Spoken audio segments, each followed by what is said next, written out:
চণ্ডীগড় ও দিল্লিতে আন্দোলনরত কৃষকদের উপর বর্বরোচিত পুলিশি নির্যাতনের প্রতিবাদে রাস্তায় বসে বিক্ষোভ সিপিআইএম নেতাকর্মীদের। শুক্রবার আগরতলা শহরের রাজপথে সংযুক্ত কিষাণ মোর্চা ও কেন্দ্রীয় ট্রেড ইউনিয়নের সমূহ যৌথ উদ্যোগে চণ্ডীগড় ও দিল্লিতে আন্দোলনরত কৃষকদের উপর বর্বরোচিত পুলিশি আক্রমণ ও অত্যাচারের প্রতিবাদে এবার রাস্তায় নেমে আন্দোলনে সামিল হল ত্রিপুরা সিপিআইএম দলের নেতাকর্মীরা।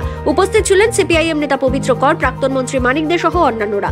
বক্তব্য রাখতে গিয়ে সিপিআইএম নেতা পবিত্র কর বলেন, নরেন্দ্র মোদীর পুলিশ চণ্ডীগড় ও দিল্লিতে কৃষকদের উপর যেভাবে অমানবিক অত্যাচার করছে, এই ঘটনায় তীব্র নিন্দা ও ধিক্কার জানিয়ে আজকে আন্দোলনে সামিল হয়েছে ত্রিপুরা সিপিআইএম দলের নেতাকর্মীরা। ত্রিপুরা থেকে বিক্রম কর্মকারের রিপোর্ট, এক্সটিভি বাংলা।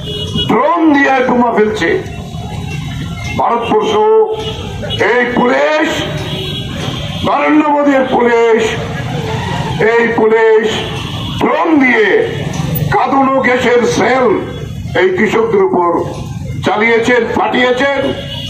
শত শত কৃষক আক্রান্ত হয়েছে তাতে, তারপরেও কৃষকদের দমাতে পারেনি। 3 জন কেন্দ্রীয় মন্ত্রী ওভারটাইম খাটছেন আলোচনা করে মীমাংসা করার জন্য, কিন্তু কৃষকরা যেটা বলেছেন যে ন্যূনতম সহায়ক মূল্য এবং ঋণ মুকুব এটা প্রধান দাবি, এটা যদি না মানা হয় আমরা রাস্তা ছাড়বো না, আমরা দিল্লি যাবই। কালকে আবার এই আলোচনা হয়েছে, বলেছেন হ্যাঁ আলোচনা ব্যর্থ হয়েছে, আবার আমরা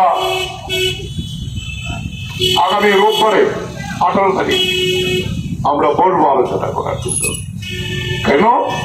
নির্বাচন আসছে, যে হোক, যদিও সংযুক্ত মোর্চার সঙ্গে নেই তারা, কিন্তু কৃষক তার মূল দাবি আছে সেখানে, এবং এদের উপরে যে অত্যাচার চালিয়েছে আপনারা কালকে হয়তো বিভিন্ন মিডিয়াতে দেখেছেন।